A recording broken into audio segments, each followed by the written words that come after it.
In our session today, we are going to be looking specifically at the word apostleship.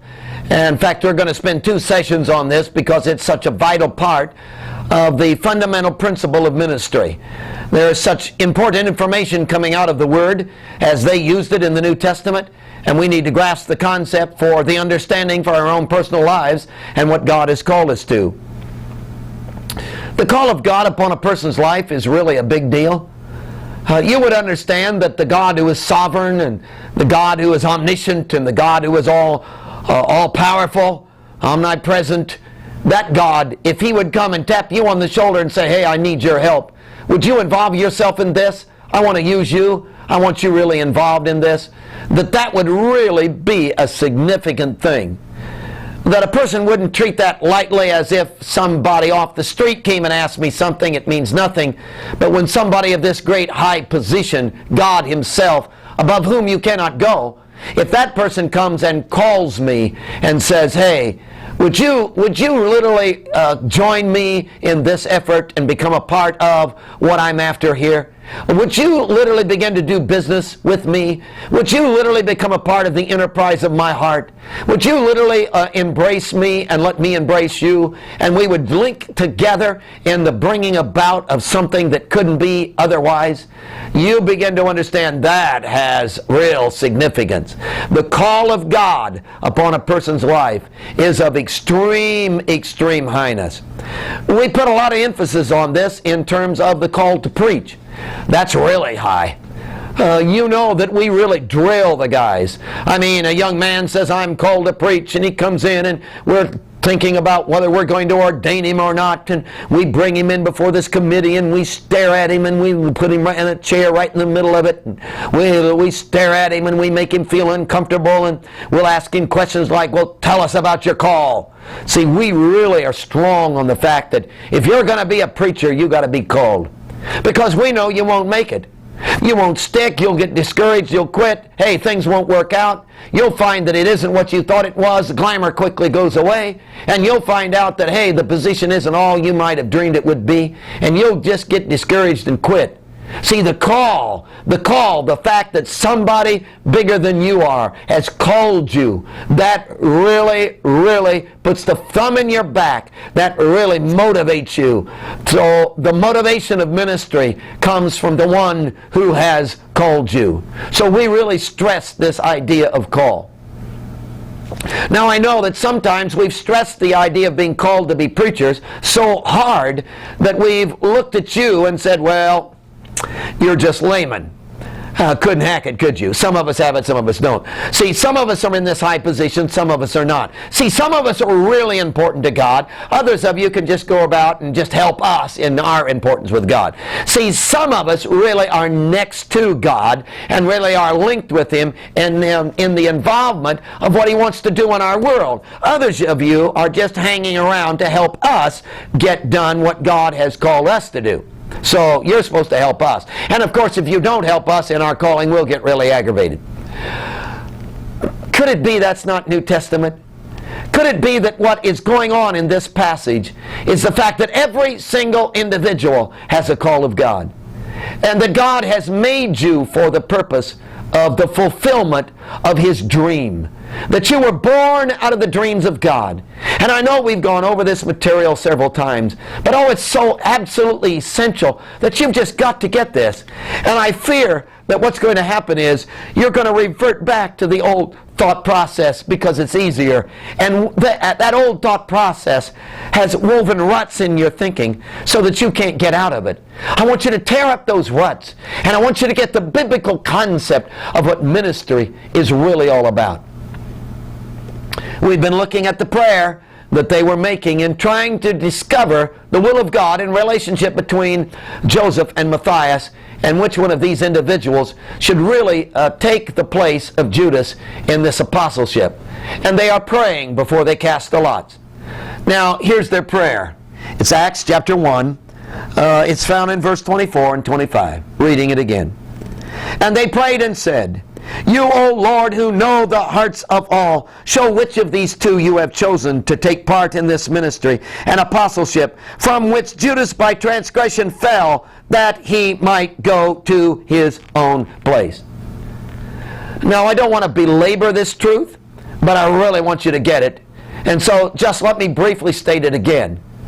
To take part, that was their prayer. You have chosen to take part. To take, infinitive, doesn't stand on its own, relies on the main verb, you have chosen.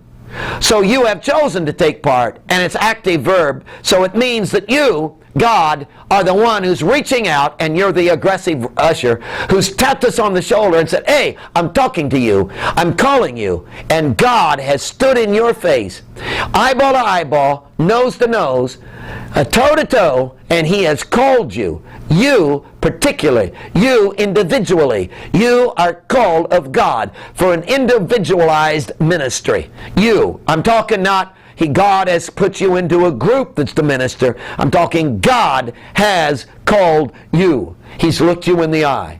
He specifically has called you. He's the aggressive usher. Now He's called you to take part. In other words, He's reached out and grabbed a hold of the part. The emphasis there is that you're not to rush out, take a hold of the part. He has reached out and take a hold of the part, and He's putting you in the part. Now, you know that the word part can be translated office, chair, space. So we're talking about apostleship as if it is separate from the individual. In other words, the calling that God has called you to is that which has already been put in place by Him. He built the ministry, then He made you to fit in the ministry. And you were born out of the dreams of God. Phenomenal idea. So, here is the aggressive usher who's tapping you on the shoulder saying, would you get in your place, boy? Would you just get in your place? Don't ask you to do anything. Just get in your place. Well, what's going to happen in my place? Oh, you're going to be a waiter at the table. It's the content of the calling. See, you have chosen to take part in the ministry and apostleship. So the content of the call is waiter at the table. You're not responsible for what's on the tray. You're to be a waiter at the table. You're not responsible for the menu. You're not responsible for what's being delivered. You're to be a waiter at the table. You're either a provider, there's either the flow of the life of God, the new covenant flowing through you, or there's the flow of the demonic issue, the demonic flow. You are either God is either dancing on the stage of your life, or evil demonic is dancing on the stage of your life. See, everyone is ministering. God has called you to be a waiter at the table, and there is the tray. What are you going to deliver to your world? He wants to provide. He wants to flow. He wants to be the roast beef on your tray. He wants to be that which is seen as you lift it up to your world. The waiter at the table. He wants to be the resource of your substance. He is your ministry. Waiter at the table. Now, all of this points to the issue of apostleship. Again, look at verse 25. He says that you have chosen to take part in this ministry and apostleship. Now, there was a common understanding about apostleship, and that's what we want to discuss today in our session. We want to discuss the issue of apostleship, which seems to be a vital part of the ministry. That is, ministry is the content of this apostleship. Now, apostleship, there are several ideas that I want to offer to you in regard to this apostleship, which apply to you. And that is, number one, selected. See, apostles were always selected. They never volunteered. See, you didn't get an idea one morning, wake up and say, you know, I think I'll be an apostle. No, nobody volunteered ever to be an apostle. It was a called, selected, chosen by God to be an apostle. That's what took place. So you are selected. Now, there was a common understanding, of course, in their day of an apostle. If you had gone on the streets of Jesus' day and asked any Jew about an apostle, he would have known this standard, understood definition of apostleship. It is the one who is sent is the same as the one who sent him. It's the ambassador idea. Again, the one who is sent is the same as the one who sent him. It's about apostleship. See, the apostle is one who is standing in the place of another. He has the authority and is the representative and is the ambassador of the one that has sent him. All of the authority of the one who sent him resides in the one who's being sent.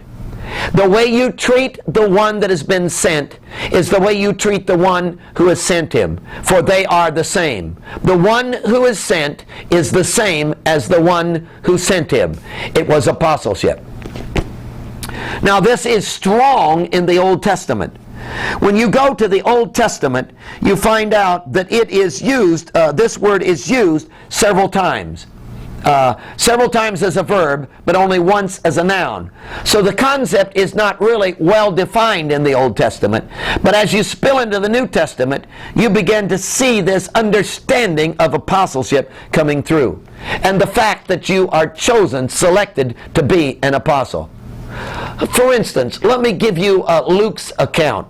It's interesting that Luke, in his account, gives an altogether different view of the choosing of the apostles than the other gospel writers. See, Matthew gives you this idea that Jesus began his earthly ministry, and he was walking along and saw Peter, James, and John and says, hey, you guys come and follow me, in his early ministry. Then as he went from there, oh, Matthew, yeah, at the table, hey, Matthew, tax collector, you come and follow me. And he began to select these and then moved into full-fledged ministry. So the apostles were already selected before he got into this full-fledged ministry. But when you come to Luke's account, there's a little different flavor to the whole thing. It's really amazing. It's that Jesus is ministering, hasn't chosen his disciples. He's really ministering. In fact, ministry has been going on for some time now. In fact, by the time you get to the place where he's going to select, he's already into full-fledged ministry. He's already doing miracles. Crowds are already humongous. In fact, Luke says that there is a multitude of people who are now following him, and they are called disciples. So the disciples number into the multitude. How many is that? We don't know. 500 to 1,000 possibly. But it's a large crowd. And they're moving with Jesus. Everywhere he goes, they go too. Free food, you know. Feeding of the 5,000. So here they are, a large group of disciples. One day, Jesus goes and prays all night. When he gets done praying all night, he comes back that next morning. He's got in his hand a list, 12 names. He stands up before these disciples and he chooses them. He calls the 12 apostles. They were chosen by God through Jesus. And Jesus chose them. Do you understand? Not one single one of them said, oh, I hope he chooses me, I hope he chooses me. No, nobody volunteered for this. See, nobody came to Jesus and said, hey, here's my resume, really wish you would consider me, I really feel like I could be good in the role of apostleship, so if you'd choose me, I'd really appreciate it. See, none of that was done. Nobody expected they would be one. It was just, wow, he's chosen me, and God chose the apostles. There were no volunteers. Now it's interesting that you get that same sense when you come to this passage in Acts chapter 1. The interesting thing is that they have narrowed it down to 2 individuals.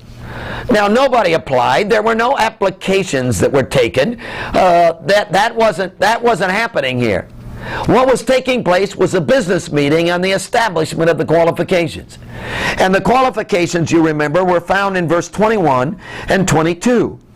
And that was that they would have to have accompanied us all the time that the Lord went in and out among us. Now what does that really mean? He really zeroes down on it in verse 22, saying, beginning from the baptism of John to that day when he was taken up from us. So the one who qualified had to be with them the entire time that Jesus was with them, ministering from his baptism of John the Baptist all the way through to his ascension. Those were the qualifications. Now, when they looked through their group, they only found 2 individuals that qualified. And again, there's no sense in any of us that any one of these individuals said, oh, consider me, consider me. See, nobody volunteered. Nobody said, oh, I think I could fill that role well. See, nobody at all. That wasn't even in the thought process. Now, that's hard for us to understand, isn't it? Because we are really enamored with the fact of choice.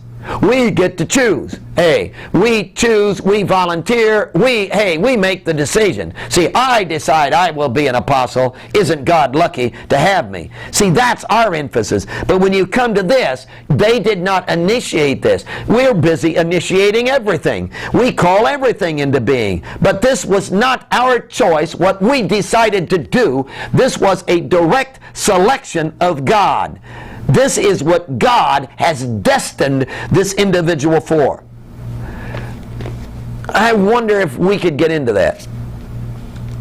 I know that in our own lives we said, well, this is what I like, this is what I want, this really fits me, I think I would be best at this, and we shape God. We ask God to bless us in what we're doing for Him. See, this is a shift on that. This is not about your talent, not about your ability, and not about what you feel comfortable about. This is about the dynamic selection of God. God always chooses the calling. If you want to get into real ministry, ministry must be that which God has selected for you.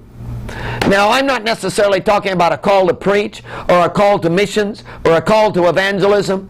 Hey, you may be exactly in the function that God wants you in. I would probably accept that as where God wanted me to be. That God literally moved in your mind and heart and brought you to where you are in your daily function. But could it be that God has called you beyond your daily function and that you are to be a waiter at the table?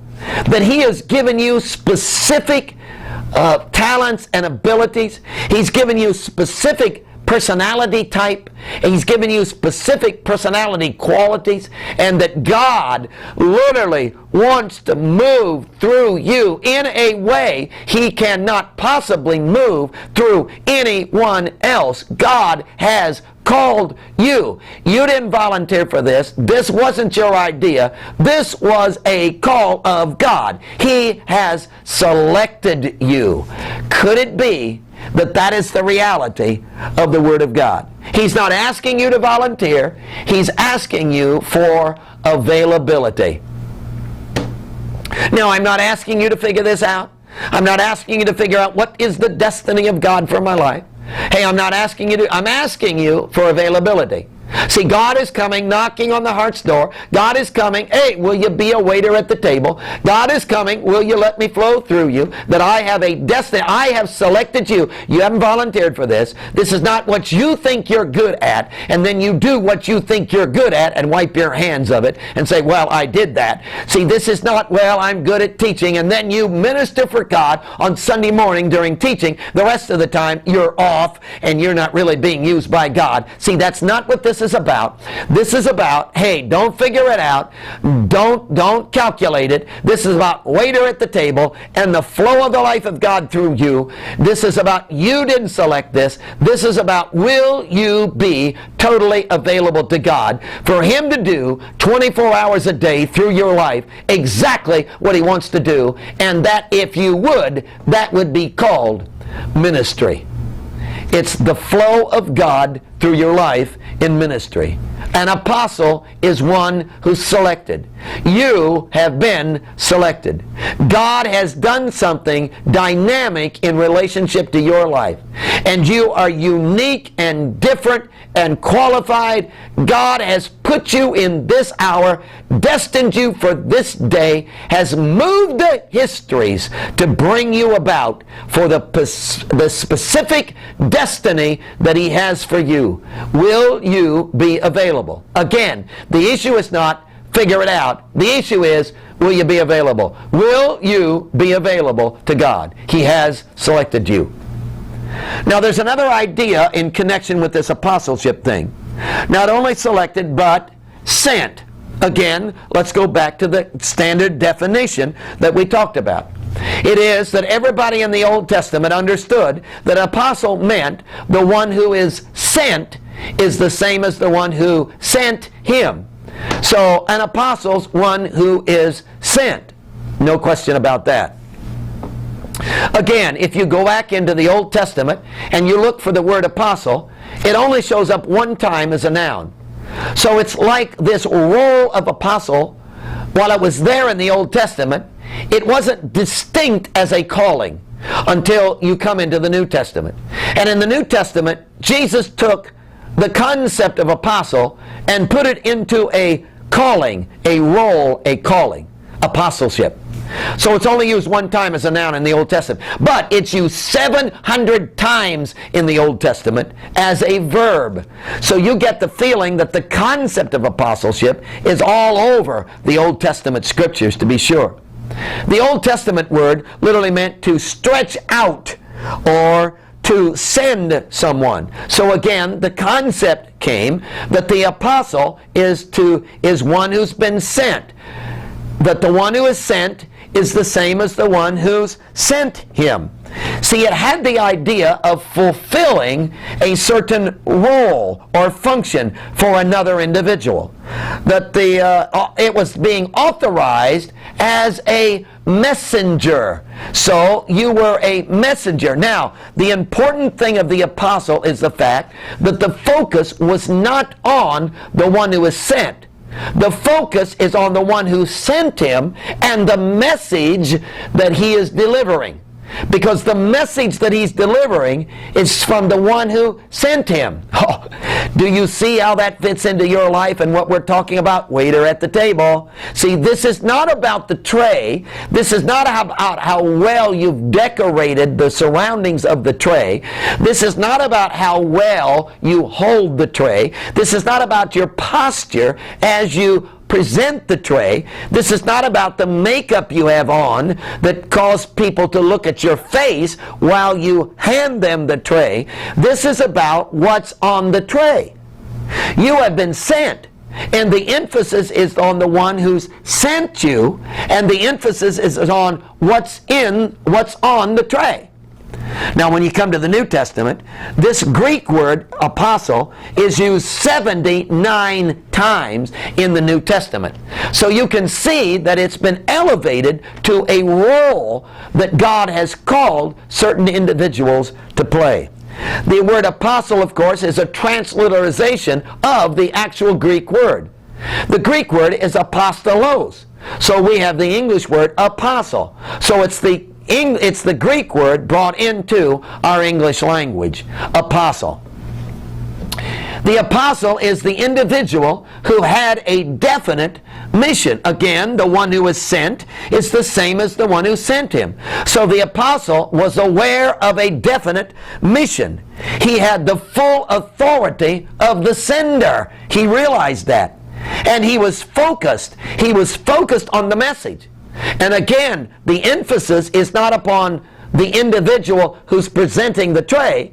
The emphasis is on the one who has provided what's on the tray, and what's on the tray represents the one who has placed it on the tray. So the resource is the issue. What's on the tray is the issue.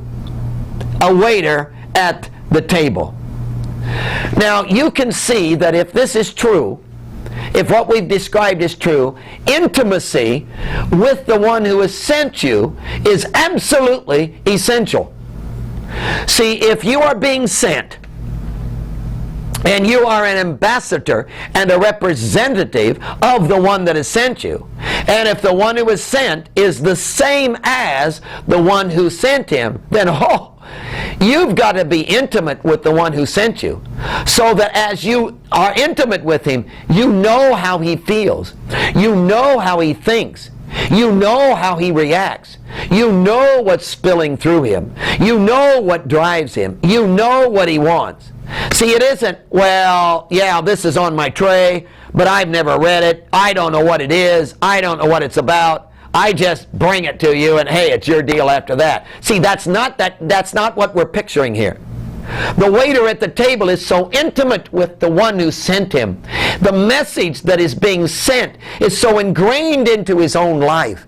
He is so close and intimate with the one who sent him. He knows the heart and he knows the mind of the one who sent him. He is so in tune in the same frequency. The message that it roars in the heart of the one who sent him is now roaring in the heart of the one who's being sent. See, he's all wrapped up in this same thing. And oh, the beat of the heart of the one who sent him is the same as the one who's being sent. And the Father now has literally become a part of, and you've gotten so intimate with the heart of God that you have literally become the visible image of that individual. You recognize that's the language that was used concerning Jesus? That Jesus was the waiter at the table, but he was so intimate with the Father and so filled with the Father and so one with the Father that when they looked into the face of Jesus, they saw the Father, not because Jesus was the Father, but because he was so tight with the Father that he could properly represent the Father. That he was so intimate in the Father's thought process, intimate in the heart of the Father, that what was flowing through him had the same smell. He was driven by the Father, that all that was going on in the Father was going on in him. See, that's absolutely essential to this waiter at the table concept. So what are we calling you to? Oh, God may be calling you to a special role. See, there's this chair. God made the chair, then he made you to fit in the chair. But all you're to do is get in the chair, boy. Get in your place. And be so intimate with the one who's put you in the chair. Be so close to him. Be so wrapped up in him. Be so dominated by him. Be into his mind. Get into his heart. Know his very will. Know what flows through him. Know how he thinks until as you are being seen in the chair, in the role, in the function of ministry, they will be literally seeing the Father. Hey, you're called to be a mom. You're called to be a dad. Well, I got to be a good one. What book should I read? Come on, get into the heart of the Father. Get into the mind of the Father, man. Get into the heart of Jesus who sent you. Get into the very will of his being. Get into the drive of his system. Get into the beat of his heart. Get into the mind of Christ until you think like he thinks, until you know what he knows, until as you are a mom and a dad fulfilling that role, a waiter at the table for your children, what they will see on your tray will be exactly like Jesus, because it is Jesus. You're so intimate with him. You're so one with him that he can literally, you have been selected and you have been sent to be the visible image of God to your world because you are so intimate with God. Do you see how necessary intimacy is with God? If you are literally going to be this representative, you are to lose yourself to him. You are to know him and him alone until there is no representative of yourself. Do you see the only thing that could possibly destroy this would be self-centeredness? Hey, stuck on my own way. Back to Judas, see. Didn't like the chair. Hey, you think I'm going to just accept what you put on my tray, man? I'm going off and I'm going to build my own place. I'm going to have my own tray and put things on my own tray. See, the only thing that destroys ministry is self-centeredness. You cannot help but minister if you are dead to yourself and alive to him and your tray is filled with the flow of his life. Oh, I'm calling you, he says, to get intimate, whatever the role is that he's built you for. The heart of it is intimate with Jesus. Get into the sender. Oh, become a part of his heart. Get into his mind. Get into the flow of his life. Be the part of the function of his very being. This is the call of God upon your life. Will you accept this call? Waiter at the table, an apostle, one who has been sent. You've been selected and you've been sent.